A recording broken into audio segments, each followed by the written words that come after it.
खुदावंद मसीह में आप सब पर सलामती हो। देखते हैं राष्ट्रबाजी का मतलब और राष्ट्रबाजी के काम, the meaning and the works of righteousness.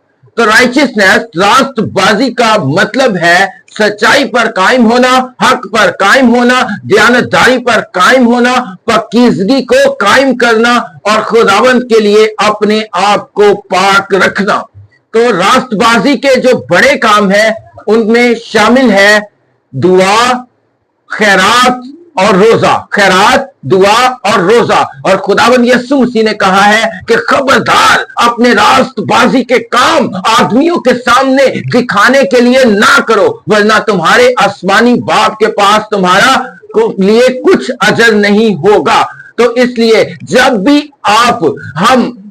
जब भी खुदावंद के इन राष्ट्रबाजी के कामों को करें तो वो पक्षीदा रखने चाहिए, वो साइलेंटली होने चाहिए, वो सीक्रेटली होने चाहिए, ताकि खुदा के और हमारे दरमियान हो। जब हम खैरात करें तो दूसरों को दिखाने के लिए नहीं, जब दुआ करें तो दिखावे के लिए नहीं, जब रोजा रखें तो खुदा की हकीकी रजा को हासिल करने के लिए हो, ताकि खुदा हमें बरकत दे, खुदा हमें जो है पसंद करे और हम खुदा की हजूरी में पसंद आए। खुदावंद आप सबको बरकत दे। God bless you.